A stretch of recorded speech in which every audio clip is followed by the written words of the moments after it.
Did you think we'd be going to the Ice Dragon Shrine today? Well, guess what? It's time for a surprise! We're finally getting around to DLC 2.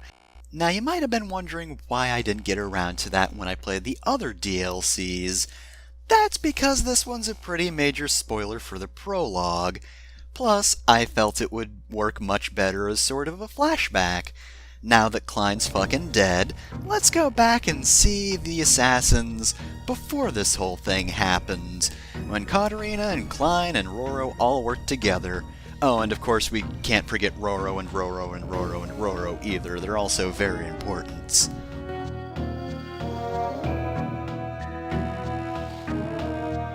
And we're going to be tying up a loose end from Shadow Dragon that I don't think anybody was really asking about. Remember the Soothsayers, that band of bandits that Navarre was working with in Chapter 3 of that game? Yeah, so they survived. There were still some of them left, and by some I mean a lot. And for some reason or another, the assassins are going after them. I don't know why they're doing this, because the Soothsayers are kind of evil. I mean, I know why the chapter's set up this way, you know. We're playing as a team of villains, so obviously we have to give them a group of villains more evil than they are. So we're just gonna use the usual Fire Emblem solution of have them fight bandits. We don't care about bandits, right? So yeah, we're just gonna kill a whole lot of them, and finally defeat the Soothsayers. I know you guys were very worried about that after Shadow Dragon. So anyway, I did mention that I didn't really care for By the Sword, the DLC with Ogma in it, and I can't tell which one I dislike more between the two of them. I believe I mentioned that I find DLC 3 kinda boring. This one, though, is just out-and-out annoying. So, first and foremost, I know I said the other one was boring, but kinda so is this one in a certain sense. By which I mean the map is incredibly boring, because it's just a big square with a whole lot of trees and not really much in terms of scenery. I kinda would have preferred to fight in the interior of, like, whatever castle that is over there, but I guess we won't have that. That being said, though, this is one of the most intense chapters in the game, and unfortunately, not really in a way that I find really interesting or fun. In part, it's due to Roro. I mean, like, in general, all the characters you get here feel fairly underpowered. Like, if you were expecting playing as the villains to feel like a sort of like power trip mission, that sort of thing, you would unfortunately be wrong because they kinda suck. Katarina and Klein are okay, but against certain enemies they just do not feel like they are terribly effective, I guess. But Roro's kind of the worst of the lot. The thing is, all the Roros have high skill and very low luck. They're berserkers, and I guess they all have Dice's DNA or something, because they're very much, how would I describe it? It's not really high risk, high reward. I don't feel like that really describes a character accurately enough, because, I mean, there's really no reward other than coming closer to the end of this chapter. You do get super lucky at times like that, but also Roro's kind of expendable. I mean, I didn't let any die in this chapter. Oh, and here's Athena. Athena's okay, but, again, against the odds we have, she's a bit of a help, but this chapter's still kind of a nightmare. In part because of the way enemies charge at you, but let me finish up Roro first. So, yeah, he's... Actually, no, like I said, he had high skill, but honestly, even with his skill that's... Actually, no, it's probably not even his skill. Do Berserkers have, like, a natural, crit buff? Because certain classes in certain games get, like, just straight-up stat buffs. I think Berserkers might, but I could be wrong about that. Either way, though, what I'm trying to say is maybe it's the steel axes instead. Actually, yeah, I saw he had like 12 skill there, something like that, so probably that in combination with the steel axes means that not only is it easy for Roro to get crits, it's also very easy for Roro to miss. Like, he's kind of got like a standard enemy's chance of actually hitting someone with a hand axe, which is to say, it's not very good. It was 64 back there, I believe. Yeah, it's not great, and even worse, there are a lot of thieves in this chapter, and this is one of the rare moments in which thieves are actually incredibly dangerous. Because we're working with two characters with the lower defense, you know, Klein and Katarina. Athena's not amazing with defense either. That means thieves can actually do some damage, but worse off, they're hard to hit, especially since most of your units are axe users who, in the first place, cannot fucking hit the broadside of a barn. And also, apparently this is the first time I'm using, like, the central Roro, or the real Roro, or whatever. You can tell which one the real one is because he uses the Immortal Axe, which is, as I mentioned before, an axe that can heal, which is good, because he's gonna need it. Katarina can also heal, and holy shit, I got lucky there. Katarina can also heal, but honestly, like, the way this chapter is set up, she never really gets the chance to. There is precisely one moment in this chapter in which you get a breather, and that's once you finish every wave of enemy. They kind of just charge at you in, like, small chunks. Like, you have a group to your right, they'll move, then the group to your top left will move, and then the group to your other left, the slightly less diagonal left, and then top right. So basically you're kind of just going back and forth trying to kill as many enemies as possible in a short amount of time, because if you don't, well, you will absolutely be overwhelmed. Because honestly, a single group on its own is enough to overwhelm you. If you actually let them catch up to you, you're in a lot of trouble. Now, part of the reason this actually went decently well for me is because Athena got super fucking lucky on some of these dodges. Like, I'm amazed she actually managed some of this, because, honestly, like, of course, she's a Myrmidon, so she's decent at dodging, but, like, she's not perfect. I could have gotten very unlucky. Anyway, here's a conversation. I think Athena can talk to both Klein and Katarina, and apparently her memory isn't that good because she doesn't recognize either of them at any point. Also, yeah, as I said, Klein, very one-note character until she's about to die. She just talks about murder, even in front of a person.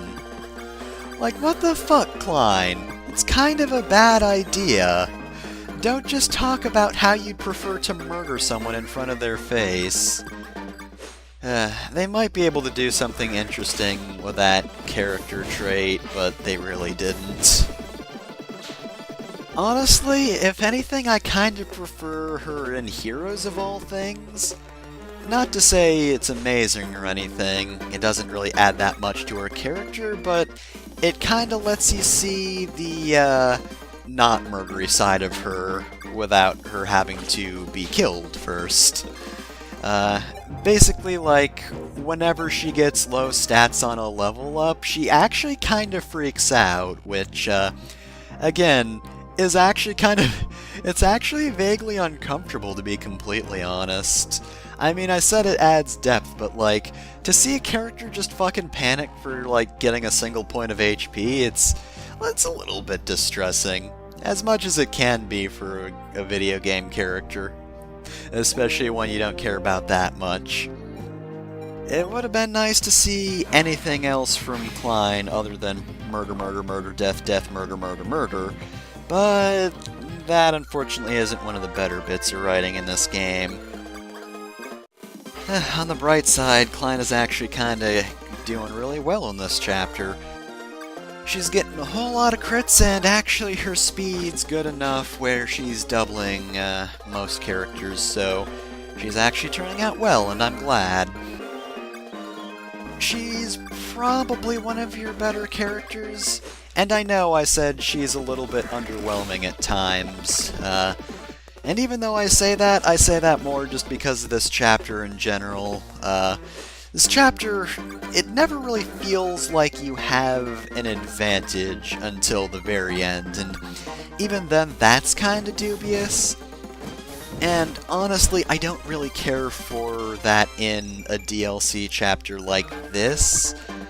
I haven't played the Echoes DLC, but I know one of them is like escaping the castle. You know, it's like the Deliverance's last stand before they had to retreat before the beginning of the game, and like, that I'm fine with being sort of a hopeless situation kind of mission. This, I don't know. There are certain parts of this chapter that feel like they want the player to have an advantage, but it doesn't really feel fulfilling enough, and because of that, this chapter's kinda just a pain in the ass. And I don't understand, well, like, I don't want to spoil what I'm talking about. It's kind of, like, it's really not worth it for what you have to do to get it, is what I'm trying to say. Because, again, like, this chapter's just a huge pain, and it's not particularly fun because your characters don't feel well-equipped, and it doesn't feel like a chapter in which I want that. Like, I'm just in a forest trying to kill some bandits, and if you're having me play as the villains, I kind of expect them to do, like, cool villain things. I expect them to actually, you know, be competent and good. That sort of thing. But, unfortunately, that's not the case. The idea to have, like, a swarm of Roros is actually a pretty good idea and incorporates Roro's gimmick pretty well. But god, he is the biggest pain in the ass because he's not suited to this chapter. There are no lance users. And, like, that's what he has the best chance to actually do damage to. As it stands, though, he doesn't really have an advantage in any situation, so Roro's kind of more of a liability than anything else, and that kinda sucks. Alright, so, by the way, the activation point for the end of this chapter is the enemy's range, which, this is a huge dick move, by the way. Those heroes do not move until after this. Once you enter their range, a whole lot of shit spawns. But they don't move, and I really wish they would, because those heroes are incredibly tough. It's actually kind of bad that they didn't aggro on us immediately. I wouldn't worry about the pincer attack, though. There are enemies behind us, yes, but they'll be gone soon enough. That being said, though, the heroes will actually start moving after this turn, so yeah, that is the biggest dick move, because you can't take care of them early, but they do join any remnant units. I don't appreciate that. And, by the way, this is what I've been talking about. It's Eremiah and Garnif. How's it going, guys?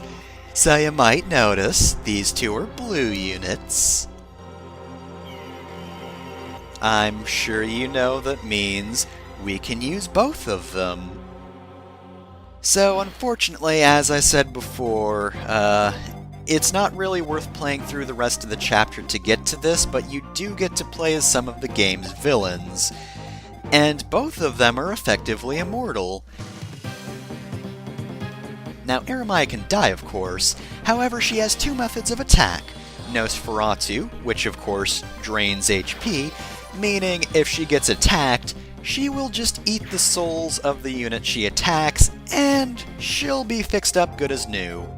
On the other hand, we have Garnif, and yes, he has Einhänder. And yes, Einhänder is just as powerful for you, the player, as it is for Garneth as a boss. Nothing can touch Garneth. I don't think you can get the other assassins away from the main group of enemies and have Garneth just handle the rest of the chapter. Like, I don't think I could escape these two heroes, unfortunately, so you can't have them clean up your mess, but you can have some fun in the meantime. The other method Eremiah has of attacking is the spell Meteor, which is a long-range spell. Honestly, I kinda wish I used that instead, because I would have preferred to see Garneth clean house, because it's kind of just fun watching those guys attempt to kill Garneth and fail completely. But yeah, the other reason Eremiah is effectively invincible is because she can attack from far enough away that nothing will be able to reach her. But I preferred doing this. I think I mainly wanted to ensure that nothing from this pincer attack would actually, you know, be an effective pincer attack. Because, like, even if that thief could reach somebody in the main group, he's probably going to prioritize Eremiah since he can do some good damage to her. It doesn't take the Nosferatu into account. So, yeah, the game can do some damage, but then Eremiah will murder the enemy, and voila, it's like nothing even happened. And thankfully, I was able to take care of the heroes in one turn, meaning I'm not in any danger of dying, which is good. Because, quite frankly, as I said before, you have one moment to breathe in this chapter, and I already passed it. Once you enter the hero's range, that's basically just it. So, yeah, this is why I get kind of a mixed signal from this chapter, because this is clearly giving some sort of power to the player for having survived this. It's a power trip. You just kill a whole lot of enemies with characters that basically can't be killed. Now, just because the way this chapter's set up, there's no way they wanted you to have fun with the assassins, which is unfortunate. Personally, I would just like to have fun with a chapter in which the assassins are actually very threatening and good in a fight, rather than this. God, I keep wanting to call it boring because the map design's boring, but god, it's a tense chapter to play. It's not particularly fun in that regard, but yeah. Then Garneth and Eremiah arrive, and I guess they're supposed to be the fun part of the chapter? But you saw that back there, right? They were done within 2 rounds, so you don't really get to use them for that long. So it doesn't feel fulfilling enough to really warrant playing the rest of the chapter. Just so you can play as Garneth and Eremiah again. Was not worth the price of admission.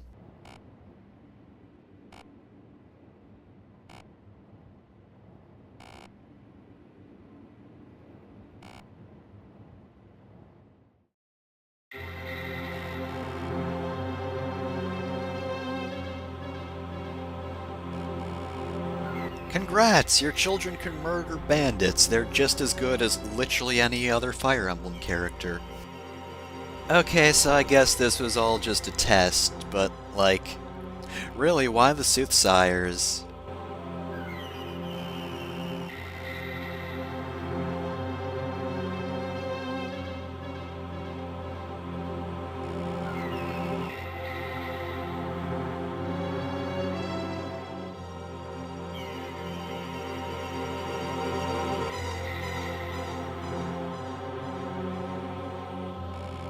So, this is just the game giving Klein some backstory, which I don't think changes anything about Klein, really. So, yeah, the game basically just said that, Klein's parents were fucking murdered by the Soothsayers, and that Eremiah and Garneth were behind it. It didn't say it outright, but, like, close enough. You figured it out. They laid it out in front of the player and they're like, can you figure out the mystery? But anyway, yeah, Klein was the child of like some rich people who were murdered by the soothsayers, and then Eremiah took her and raised her, and now she loves murder. A whole lot. Can't stop talking about that murder. Loves that murder. Hey, murder, it's pretty good. Klein really likes it.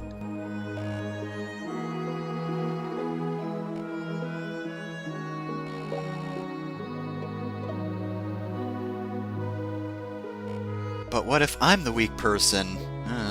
Don't like this being turned around on me.